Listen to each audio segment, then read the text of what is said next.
SJ 솔루션즈의 박재혁이라고 하고요. 이번 주제에서는 세카스, 시큐리티 에이저 서비스, GTA 전략이라고 하는데, GTA라고 하는 것이 이제 제로 트러스트, 최근에 많이 화두가 되고 있는 이 제로 트러스트 아키텍처 관점에서 어떤 전략적으로 저희 회사에서 지금 추진을 하고 있는지에 대해서 설명을 드리도록 하겠습니다. 우선 이 제로 트러스트라는 것을 최근에는 아마 좀 많이 들어보시는 분들이 계실 것 같습니다. 제로 트러스트라는 것은 말 그대로 우리말로 표현한다 하더라도 신뢰를 하지 말라고 하는 그런 컨셉을 가지고 있습니다. 영어로는 많이 알려진 게 이제 never trust라는 관점, 그 다음에 always verify라는 관점을 가지고 있습니다. never trust라는 것은 역시 신뢰를 하지 말라고 하는 그런 관점을 가지고 있고, always verify 관점은 항상 검증하라고 하는 그런 관점을 갖고 있는 최근의 정보보호 패러다임 중에 가장 큰 이슈로 떠오르고 있는 분야라고 보시면 되겠습니다. 본격적으로 발표로 시작하겠습니다. 제로 트러스트의 기여나 이슈, 그다음에 저희 이제 세카스, 저희 SJ, CTA 전략에 대해서 말씀드리도록 하겠습니다. 개혁은 이슈. 이 제로 트러스트라고 하는 것이 나오는 것 자체는 사실 조금 시간은 사실 됐는데, 국내에 이 개념 자체가 들어온 지는 사실 얼마 되지 않았습니다. 정책적으로도 최근에 많이 이슈가 되고 있는데, 2005년부터 사실 시작이 됐고, 실제 2010년에 이제 미국의 리서치 기관인 포레스터 리서치라는 기관이 있습니다. 그 기관에서 처음으로 이 제로 트러스트라고 하는 개념이 처음으로 주장이 되게 됩니다. 2014년에 구글에서 비욘드 코프라고 하는 아주 최근에 제로 트러스트 모델에 가장 가까운 모델을 제시를 하게 됩니다. 요약을 한다 그러면 VPN 없이도 기업의 내부에 리소스에 안전하게 접근할 수 있는 그런 모델을 제시하는데, 역시나 이제 네트워크의 위치나 네트워크의 위치와 관계없이 디바이스의 인증, 사용자 인증, 접근자 관점으로 적용을 하고 있다고 보고 있습니다. 실제 지금 제로 트러스트에 가장 가깝다고 할 수 있는 것이 니스트라고 하는 미국 국립표준기술연구소가 있습니다. 니스트의 SP800, 스페셜 퍼블리케이션인데 SP800-207 특별 관행물에서 제로 트러스트 아키텍처라고 하는 가이드라인이 발행이 되게 됩니다. 이 문서에서 제로 트러스트의 원칙이나 제로 트러스트 아키텍처, 제로 트러스트에 대한 전략이나 방법론 등이 소개되어 있고, 실제 미국에서 행정부나 미국의 행정부나 국방부에서 정책적으로 상당히 제로 트러스트 측면에서 많이 추진을 하고 있는 상태입니다. 이미 2021년에 가이드된 행정부에서는 이미 제로 트러스트 형태로 각 기관들은 모두 제로 트러스트 상대의 전략을 제시하고 예산을 수립하라고 한 바가 있고요. 이번 연도 2023년 3월에 국가 사이버 보안 전략이라고 해서 미국의 사이버 보안 전략에서도 이 제로 트러스트가 상당히 많이 언급이 되고 있습니다. 국방부라고 하는 것이 미국 국방부인데, DoD 기관에서 제로 트러스트 전략과 제로 트러스트에 대한 레퍼런스 아키텍처까지도 공개가 되는 상황입니다. 우리나라가 또 중요한 부분인데, 한국에서도 이제 최근에 정책적 기조이죠, 디지털 플랫폼 정부 정책을 기조를 바탕으로 상당히 정보보호에도 많은 투자가 되고 있는 상황인데, 과기정통부에서 제로 트러스트 정책 포럼을 지난해 발족을 했었고요. 저희 회사도 이 포럼에 참석해서 또 중추적인 역할을 좀 하고 있는 상황입니다. 다음 달에 이제 국내에 맞춰진 국내 실정에 적합한 제로 트러스트 안내서가 발간이 될 예정이 있고요. 실제 우리나라가 맞추는 국가 표준화 가지고 추진할 계획이 있는 상황입니다. 미국 같은 경우는 또 좀 더 살펴본다 그러면 아까 말씀드렸던 니스트 SP800-207이 상당히 중요한 부분이라고 보시면 되겠고, 국방부에서 이제 제로 트러스트 레퍼런스 아키텍처를 발표했는데, 실제 이 제로 트러스트라고 하는 것은 단순한 이런 단기적인 관점이 아니라 2027년까지 제로 트러스트에 대한 구현 전략과 로드맵을 발표한 상황입니다. 미국 정부의 이제 새로운 국가 사이버 보안 전략도 있는데, 지난달에 나왔던 건데, 이 부분이 이제 제로 트러스트의 원칙에 따라서 연방 기업의 방어 및 시스템을 현대화하기 위해서 또 장기적으로 추진하는 이런 전략적인 정책적 발표를 하는 상황입니다. CISA라고 해서 사이버 보안 및 인프라 보안국이라고 하는 것이 있는데, 이 기관에서 이미 2021년부터 제로 트러스트에 대해서 성숙도 모델, 머추리티 모델이라고 하는데, 성숙도 모델에 따라서 크게 3단계에서 4단계에 걸쳐서 이 제로 트러스트에 대한 요구사항이라든지 성숙도 단계를 시도한 바가 있고 실제 지난달에 버전 2.0까지 성숙도 모델이 발표가 되었고 또 많이 지금 알려지고 있는 상황입니다. 국내 이제 제로 트러스트 관련된 이슈를 살펴본다 그러면 이게 당연히 이제 디지털 플랫폼 정보의 관점으로 보시면 될 것 같은데 지난달에 이것도 나왔습니다. 디지털 플랫폼 정보 시정 계획이 실제 발표가 되었는데 이 부분에서 이제 새로운 환경에 부합하는 신보안 체계를 도입한다는 관점으로 2025년까지 이제 신보안 체계 도입 계획안으로 제로 트러스트 보안이 이제 명시가 되어 있는 상황입니다. 그리고 당연히 이러한 관점이 있기 때문에 정책적으로 이미 설정이 되어 있는 바가 있고 역시나 국가 사이버 보안의 전략 대전환 측면에서 굉장히 많은 흐름이 바뀌고 있는 상황입니다. 역시 박희성 부에서도 이제 국가 표준화를 추진하겠다고 밝힌 바가 있고 우리나라 이제 한국형에 맞는 이 제로 트러스트 모델도 아까 말씀드렸던 미국 국방부 모델이나 성숙도 모델 같이 지금 수립을 하고 있는 상황입니다. 역시 많은 이런 산업 분야, 금융이나 방산, 인수, 공공 등 여러 분야에서도 최근에 많은 제로 트러스트에 관심이 있는 것을 알 수가 있습니다. 일반적으로 이 제로 트러스트가 출현된 배경이 여러 가지가 있는데 가장 기준 형태로 많이 알려져 있는 게 다음과 같은 형태입니다. 페리미터 시큐리티 모델이라고 하는데 경계 보안 모델이라고 합니다. 경계 보안 모델이라고 하는 것이 일반적으로 많이 알고 계시는 방화벽이라든지 IPS, 파이어월, DMZ 같은 VPN 같은 형태라고 보시면 되는데 이 경계 보안 모델이라고 하는 것이 외부는 신뢰하지 않는 영역으로 보고 내부는 신뢰하는 영역으로 간주를 하고 대부분 또 이렇게 정책이 또 많이 수립이 되어 있고 실제 그런 인프라로 많이 구성이 되어 있습니다.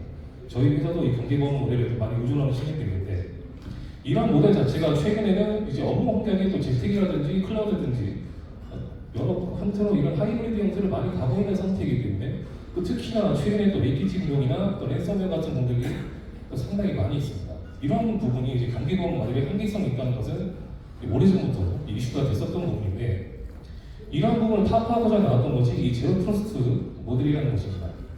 이 부분은 애시당초 아예 컨셉을 외부도 신뢰하지 않고 내부도 신뢰하지 않고 보다 좀 더 진보된 그런 정보보호 전략을 제시한 것인데 크게 네 가지 정도로 설명을 할 수 있을 것 같습니다. 근본적으로 신뢰를 거부하는 이 네이버 트러스트 관점, 그 다음에 강력한 인증적인 관점, 이 동적인 접근자입니다. 이 동적인 접근자라고 하는 것이 사용자나 이 디바이스, 특히 이 시스템 서버라든지 애플리케이션의 데이터에 접근하는 이런 사용자 디바이스에 대한 상태를 바탕으로 동적인 접근자가 적용이 되어야 된다는 것을 얘기하고 있고요. 지속적인 검증이라고 그러는데 지속적으로 이 보안 상태를 평가한 다음에 이 시스템에 안전하게 접근할 수 있도록 하는 그런 관점이 제시가 되고 있는 것이 이 제로 트러스트라고 보시면 되겠습니다. 가장 이제 현실적으로 제로 트러스트에 가까운 현실적인 사례를 볼 수 있는 것이 지금은 이제 종료되었지만 K방역 사례죠. 최근에 코비드19 사태 때 우리나라 같은 경우는 물론 여러 나라에서도 이런 비슷한 형태로 많이 진행이 됐었습니다. 기존에는 이제 신분 확인이나 보안 심사만으로도 충분히 입국하고 나서 내부 국가로 들어오더라도 충분히 안에서 이동을 할 때 문제가 없었는데 이런 K방역 같이 코비드19 사태 같은 경우는 당연히 여권 검사나 그런 거 들어가지만 예방접종 증명이라든지 PCR 확인서 같이 해서 동적으로 이걸 평가를 했었죠. 그렇게 실제로 입국을 한다 치더라도 원트러스트라는 관점을 적용했습니다. 그래서 QR코드 인증이라든지 그런 식으로 해서 이동 동선을 확인한다든지 또 자가격리 발열 체제를 통해서 동적인 검증, 의심 증상이 있으면 항상 진단을 받으라고 하는 그런 관점과 백신도 미접종자가 있다 그러면 어느 기관은 이제 못 들어가거나 그런 형태가 있었죠. 이런 관점으로 보셨을 때 가장 제로 트러스트에 부합하는 모델이라고 보시면 되겠습니다. 기업과 이제 기관들이 제로 트러스트 시스템 또는 솔루션, 제로 트러스트 솔루션이나 서비스를 도입할 때 가장 중요한 제로 트러스트 전략 수립 이슈로 꼽고 있는 것이 크게 두 가지가 있는데 어느 한 기관의 조사에 따르면 24% 정도는 이제 완벽한 제로 트러스트 솔루션을 갖춘 적격한 벤더가 부족하다고 토론을 하고 있습니다. 실제로 이거는 우리나라뿐만이 아니라 이제 미국에서도 특히 미국이나 EU나 일본, 중국 모두 마찬가지인데 아직까지도 제로 트러스트 솔루션이나 서비스에 대해서 정확하게 제시를 못하고 있고 도입하는 기관에서도 상당히 많은 이슈를 갖고 있는 게 사실입니다. 역시나 이렇기 때문에 여전히 VPN이나 화면 같은 모델에 계속 의존할 수밖에 없는 상황이고요. 다른 기관의 조사에 따르면 37%의 고객들은 제로 트러스트 구현에 상당히 어려움을 갖고 있는데 크게 두 가지가 있습니다.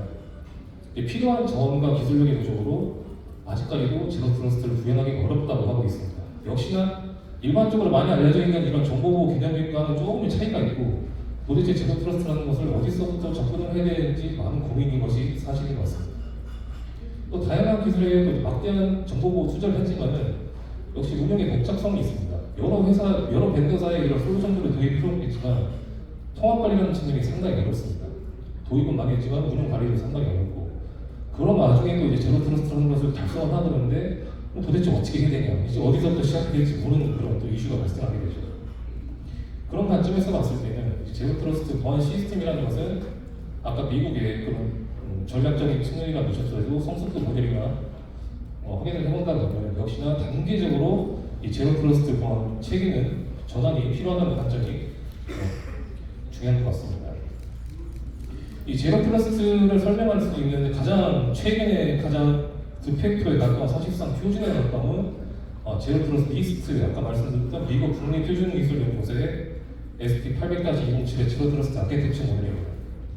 이 부분이 상당히 복잡해 보일 수도 있지만은 사실 간단합니다. 이 정보보호에 어느 정도 컨셉을 이해를 하고 있다 그러면 간단하게 생각하실 수 있는데요. 크게 데이터 플레인과 이제 컨트롤 플레인을 나뉘는데 일반적으로 서브젝트라고 하는 것은 사용자 관점으로 보시면 됩니다. 사용자와 옆에 오른쪽에 보시면 사용자가 이용하는 시스템, 일반적으로 PC 또는 모바일 디바이스로 보시면 되겠습니다. PC나 모바일 디바이스가 엔터프라이즈 리소스라고 하는데 이 엔터프라이즈 리소스라고 하는 것은 보호해야 될 모든 자산이라고 보시면 되겠습니다. 이 제로 트러스트 컨셉에서는 리스트에서는 엔터프라이즈 리소스를 시스템, 데이터, 애플리케이션 관점으로 설명을 하고 있습니다. 중앙에 보시면 이제 펄러스 엔포스먼트 포인트라고 해서 PEP라고 부르는데 우리말로는 정책을 이행하는 포인트라고 보시면 되겠습니다. 이 정책이 이행되기 위해서는 정책이 수립이 돼야 되고 정책이 어느 정도 관리가 돼야 되는데 그 부분은 상단에 있는 펄러스 디시전 포인트라고 하는 PDP입니다. 펄러스 엔진과 펄러스 어드미니스트레이터로 구성돼서 상단의 PDP에서 결정이 된 정책을 바탕으로 PEP를 통해서 안전하게 사용자 디바이스가 엔터프라이즈 리소스로 접근할 수 있는 그런 전략을 가지고 있습니다. 좌측과 우측에 있는 화살표 같은 경우는 이 아키텍처를 구성하는 요소들로 보시면 되겠습니다. 다음으로는 이제 저희 회사 세카스, 저희 SG GTA 전략에 대해서 말씀드리도록 하겠습니다. SG GTA 같은 경우는 아까 말씀드렸던 대로 리스트 SP800-207을 기준으로 하고 있습니다. 그래서 크게 사용자와 디바이스, 중앙에 제로 트러스트 정책 엔진 또는 시스템으로 구성이 되어 있고요. 마지막으로 엔터프라이즈 리소스인데 엔터프라이즈 리소스 자체를 보호하기 위해서 여러 솔루션을 제시하고 있습니다. 이 사용자 관점에서는 이 엔터프라이즈 리소스라고 부르는 이 엔터프라이즈 리소스에 접근하는 모든 사용자는 강력한 신원 인증이 수반이 돼야 된다는 것인데 단순히 2차 인증이나 그런 2차 인증 관점이 아니라 동적의 상태에 따라서 2차 인증을 상당히 다이내믹하게 그런 구성을 하고 있습니다. 또 디바이스 관점은 이제 사용자가 이용하는 디바이스, 보통 PC나 모바일 관점으로 보시면 되는데 엔터프라이즈 리소스에 접근하려고 하는 모든 디바이스에 대해서는 지속적인 보안 검증이 들어가야 된다는 것입니다. 또는 평가가 들어가야 된다. 그래서 보안 평가가 모두 이루어진다 그러면 정확하게 이루어지면 정책 엔진에 따라서 엔터프라이즈 리소스로 동적인 정책을 바탕으로 접근할 수 있는 그런 형태를 취하고 있습니다. 이거는 이제 리스트 아키텍처의 모델에 맞춰서 저희가 세카스 모델에 맞춰서 구성한 것인데 서브젝트가 이용하는 이 클라이언트 PC 관점에서 봤을 때 저희는 UEM이라고 하는 유니파이드 엔드포인트 매니지먼트 관점을 제시하고 있습니다. 두 번째로는 이 PDP, 아까 말씀드렸던 정책 결정 포인트 관점에서는 저희는 ICAM이라고 해서 아이덴티티 크레덴셜 액세스 매니지먼트, 우리말로 한다 보면 사용자의 디바이스에 대한 적절한 접근 권한을 부여하거나 관리하는 포인트로 보시면 되겠습니다. 중앙에 이제 펄러스 엔포스먼트 포인트 관점으로는 저희는 펜 게이트웨이라는 것을 적용하고 있는데 이거는 이제 엔터프라이즈 리소스 앞에 게이트웨이 형태로 안전하게 접근할 수 있는 정책 이행 포인트로 보시면 되겠습니다. 그래서 이렇게 리소스에 접근하는 사용자 디바이스에 대해서 동적인 접근 지역을 이행하는 그런 포인트가 되겠고요. 실제 사용자 디바이스가 엔터프라이즈 리소스로 안전하게 접근됐다 하더라도 엔터프라이즈 리소스 내부간의 공격이나 이런 측면에서 대응을 하기 위한 크게 세 가지 PAM이라고 하는 부분과 CWPP 시넷 관점을 적용하고 있습니다. 이 부분은 뒤에서 자세하게 설명드리도록 하고 위에 이제 보시면은 주황색 부분에 플러스 인포메이션 포인트라고 해서 이 제로 트러스트 시스템을 이제 지원을 하기 위한 정책 정보 포인트로 스트레이트 인텔리전스, 위협 인텔리전스와 보안 시각화 시스템, 그다음 시인 시스템을 적용을 하고 있습니다. 첫 번째는 유니파이드 엔드포인트 매니지먼트 관점에서는 크게 네 가지 관점과 리스크 스코링이라는 관점을 적용을 하고 있습니다. 안티머리어라는 관점과 저희는 보안 패치 관리 관점, 보안 수준 평가를 바탕으로 리스크 스코어라는 것을 도출해서 실제 이 사용자와 이 사용자가 이용하는 디바이스의 리스크 스코어를 판단한 다음에 리스크 스코어가 트러스트 있거나 안전하게 엔터프라이즈 리소스로 접근하도록 구성을 하고 있습니다. 안티머리어 같은 경우는 뭐 단순히 시그니처 패턴 방식이 아니라 이제 AI 방식의 그런 인텔리전스를 적용하고 있고 있는 상태고, 보안 수준 평가라고 하는 것이 어떤 형태냐면 보안 수준 평가 리스트가 있습니다. 그 리스트를 바탕으로 그 스코어를 도출하고 그 스코어를 바탕으로 엔터프라이즈 리소스로 접근할 수 있도록 안전하게 구성을 하고 있습니다. 이 보안 운영 관리 측면에서 보셨을 때 아까 말씀드렸던 PDP 관점에서 ICAN이라고 하는 아이덴티티 크리덴셜 앤 액세스 매니지먼트 관점을 적용하고 있습니다. 이 부분이 제로 트러스트 정책 시스템의 관점으로 보시면 되겠는데 크게 육하원 측의 근거에서 설명을 드릴 수 있을 것 같습니다.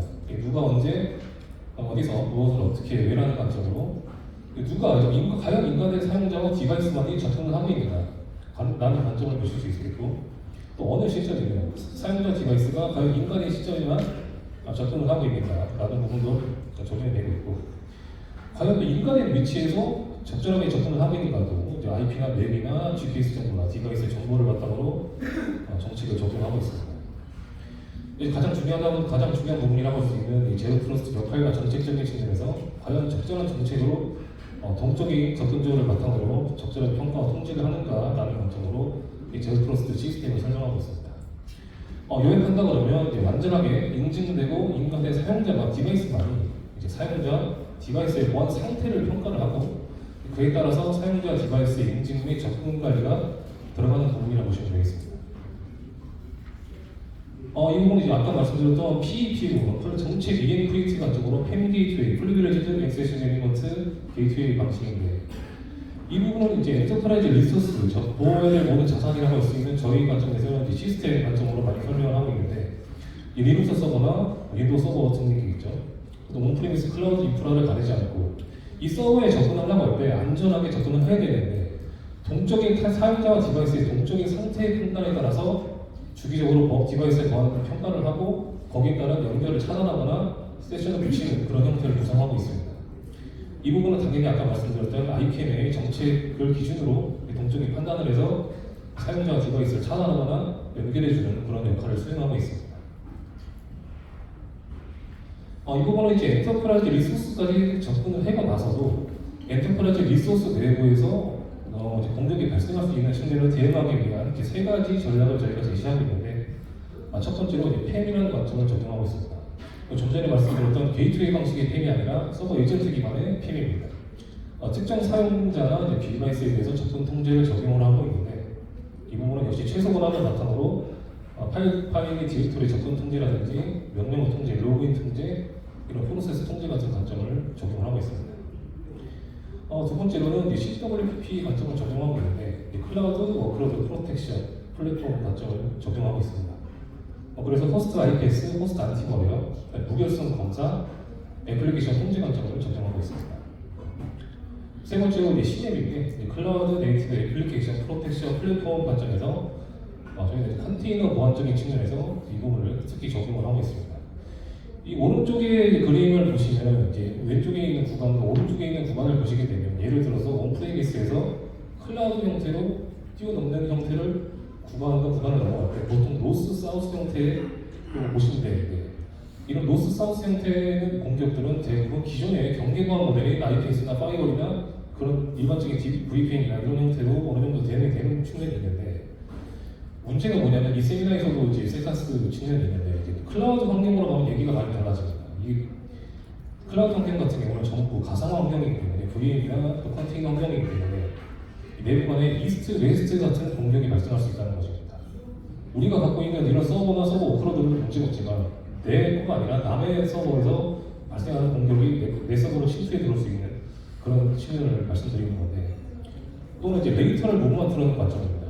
횡적인 이동 공격이 발생할 수 있다는 겁니다. 그래서 역시 이제 보호해야 될 엔터프라이즈 리소스, 저희는 시스템 관점에서 세부적인 보호 조치가 들어갔는데, 이 부분에 이제 제로 트러스트에서 많이 언급이 되고 있는 이제 마이크로 세그멘테이션 관점이 있습니다. 마이크로 세그멘테이션이라고 하는 것은 세분화해서 세분화된 보호 조치가 들어가는 부분이라고 보시면 되겠습니다. 크게 이제 두 가지 관점으로 마이크로 세그멘테이션을 보시면 되겠는데, 아까 말씀드렸던 팸 기반으로 서버의 통합 관리를 바탕으로 서버의 중요도에 따라서 세그멘테이션을 적용합니다. 세그멘테이션 한 다음에 그 부분에 대해서 최소 권한을 적용을 바탕으로 파일 디렉토리 작동 통제를 적용하는 그런 관점을 적용하고 있고, 특히나 CWP 관점에서 이 서버 워크로드마다 모두 CWP를 적용해서 호스트 IPS나 호스트 안티모리, 호스트 파이어월 같은 관점을 적용해서 굉장히 촘촘한 그런 세그멘테이션 정보 보호 전략을 적용을 하고 있습니다. 이 부분은 이제 정책 지원, 제로 트러스트 정책 지원 측면에서 이제 세 가지를 저희가 적용을 하고 있는데, 스레드 인텔리전스, 우리말로 위협 인텔리전스 관점을 적용을 하고 있습니다. 아까 말씀드렸던 UEM에서 안티머리어 측면에서 시그니처 패턴 방식 플러스로 저희는 인텔리전스 기반으로 적용을 하고 있는데, 이 부분은 이제 AI 머신러닝 저희 자체 알고리즘을 바탕으로 위협 정보를 분석을 하고 스코어를 제시하고 실제 분석 결과를 제시해서 고객사에서 이런 부분을 많이 참신을 해서 활용하실 수 있도록 인텔리전스 서비스를 적용하고 있습니다. 두 번째로는 심 관점에서 심 관점에 저희는 APT 탐지 및 대응 관점을 적용하고 있습니다. 그래서 이제 시스템에서 시스템 속에서 발생하는 로고들과 PC 디바이스에서 발생하는 로고들을 모두 취합을 해서 빅데이터 기반의 머신러닝을 바탕으로 위협의 베이스라인을 도출하게 됩니다. 베이스라인을 도출해서 실제 위협에 대한 이벤트를 모니터링한다든지 위협에 대한 이벤트 종류와 위협을 많이 분류하기도 하고, 실제 APT 관점에서 봤을 때 위협 분류를 분석할 수 있는 부분을 적용하고 있습니다. 실제 이 위협이라고 판단될 수 있는 부분에 대해서 이벤트를 분석하는 그런 형태를 적용을 하고 있고, 이 위협이라고 판단될 수 있는 부분에 대한 경로를 분석하거나 행위를 제한하는 측면도 적용하고 있습니다. 마지막으로 이 시큐리티 비주얼라이제이션, 보안 시각화 측면에서 저희는 정책 지원 측면에서 적용하고 있습니다. 이 부분은 이제 클라우드 환경뿐만 아니라 온프레미스, 클라우드 데이터 센터, 또 특히 재택 같은 경우, 또 유저, 디바이스의 시스템 관점으로 모든 노브를 시작을 해서 보안 시각화를 적용합니다. 이 부분이 이제 보안 관리자한테 많이 도움이 되는 부분이라고 보시면 되는데, 크게 이제 위에 그림을 보시게 되면 이제 그 자산에 대한 위협의 경보를 찍는 알람 형태로 제시를 하거나, 또는 이 위협이 발생했을 때 사용자 행위에 대한 제어를 할 수 있는 형태를 적용하고 있고, 실제 위협이 어떻게 발생했는지에 대해서 상세하게 가시화를 할 수 있는 기능을 제시하고 있습니다. 또는 또 사용자 행위가 또 위협이 어떤 형태로 들어왔는지 확인할 수 있는 그런 가시화도 적용하고 있습니다. 이 부분은 이제 방금까지 말씀드렸던 저희 SJ GT 솔루션들을 모두 총 집합해서 한정으로 요약한 장표입니다. 이 부분은 이제 저희가 이제 세카스 형태로 이제 시큐리티 에이저 서비스 모델로 저희가 GTA 제로 트러스트 아키텍처 솔루션 형태로 지금 사업을 추진 중인 그런 모델인데, 좌측에 보시면 UEM, 유니파이드 엔드포인트 매니지먼트 관점으로 사용자 PC에서의 안티머리어, 보안 패치 관리, 보안 수준 평가, 애플리케이션, 디바이스 통제 관점을 적용하고 있습니다. 중앙에 보시면 이제 저희 PDP와 PDP 관점에서 아이캠과 팸 게이트웨이를 적용하고 있습니다. 우측에 보시면 엔터프라이즈 리소스 측면에서 저희 특히나 시스템 관점에서 엔터프라이즈 리소스 시스템 관점에서 서버 에이전트 기반의 팸, CWPP, CNAP 관점을 적용하고 있습니다. 그리고 하단에 보시면 방금까지 말씀드렸던 정책 지원 부분으로서 PIP로 보안 시각화와 위협 인텔리전스, 그다음에 시민 관점의 APT 탐지 및 대응 관점을 적용하고 있습니다. 마지막으로 저희 그 SJ 솔루션즈에서 제로 트러스트 세카스 사업 전략 측면에서 말씀드리고 발표를 마치도록 하겠습니다. SJ GTA 같은 경우는 제로 트러스트 원칙에 부합하는 제로 트러스트 아키텍처 플랫폼과 솔루션을 제시하고 있는데, 일반적으로 이 제로 트러스트 솔루션이나 서비스를 아직까지도 정확하게 제시하는 기업이 없는 것이 사실이기도 하고, 사실 제로 트러스트를 모두 한다고 하는 그런 기업들을 보면은 사실 거의 20%나 30%밖에 충족을 못하는 그런 형태가 많습니다. 예, 그렇지만 저희 회사 같은 경우는 아까 말씀드렸던 디스트 아키텍처 기반의 클라이언트에서부터 PDP, PEP, 엔터프라이즈 리소스, 플러스 알파로 정책 지원 포인트까지 아주 강력하게 제시할 수 있는 플랫폼과 솔루션을 제시하고 있습니다. 사용자 PC 관점에서 방금까지 말씀드렸던 UEM 관점, 또 PEP 관점, 또 PDP 관점, PIP, ER 솔루션인데, 일반적으로 대부분의 제로 트러스트 솔루션들을 제시하는 기업들을 보시면 대부분 PEP 관점이나 또 PDP 관점으로, 특히나 이제 네트워크 기반의 이 제로 트러스트 솔루션을 제시하는 곳이 상당히 많습니다. 이제 어디가라고 딱 제가 말씀드리긴 그런데 저희 경쟁사이로 해서 대부분의 네트워크를 기반으로 이 제로 트러스트 솔루션이 많이 제시가 되고 있지만, 저희 같은 경우는 그 플러스 알파로 네트워크도 당연히 대응할 수 있고 대응하는 측면도 가지고 있고, UEM과 PIP와 특히 ER 솔루션 측면에서 강점을 가지고 있습니다.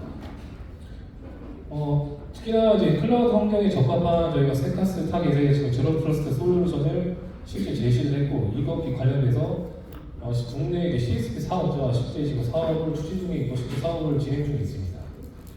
그래서 실제 세카스 고객 측면에서 봤을 때 세카스 측면의 솔루션 상품을 제로 트러스트에 적합하게 바로바로 활용하실 수 있도록 그렇게 진행 중에 있고요.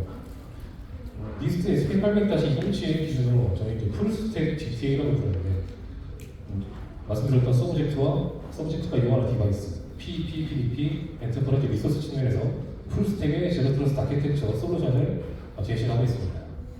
특히나 다른 저희 기업에서나 경쟁사에서 제시하지 못하는 엔터프라이즈 리소스 시스템 자체에 대한 보호를 위해서 팸과 CW의 신의 관점을 제시하고 있고, 또 최근에 이제 저희는 이제 과기부 키사 주간에 제로 트러스트 산업 국가 포럼을 활동 중에 있습니다. 그래서 제로 트러스트 관련된 활발한 산학연 활동을 하고 있고, 실제 그런 활동을 통해서 가장 발빠르게 국내에서 제로 트러스트 관련된 기술을 수용을 하고 즉각적으로 적용을 하고 있는 상황입니다. 특히 이제 시스템 보안 관점으로 저희가 많이 설명을 하고 있는데, 이제 애플리케이션과 이제 데이터 관점으로 이제 여러 가지 파트너십을 계속 확대를 하고 있습니다. 그래서 실제 제로 트러스트 관련된 얼라이언스 체계를 강화를 해서 저희가 갖고 있는 시스템 보안 측면과 시스템 보안 측면을 접목을 해서 얼라이언스 센터로 가장 국내 환경에 적합한 제로 트러스트 솔루션을 갈 수 있도록 노력을 하고 있는 중입니다. 이상으로 세카스 GTA 전략 또는 SK GTA 전략에 대해서 발표를 마치겠고요. 앞으로 이제 제로 트러스트, 국내 제로 트러스트에 대해서 많은 관심을 부탁드리고, 저희 SK GTA 아키텍처 솔루션 전략에 대해서 많은 관심을 부탁드리도록 하겠습니다.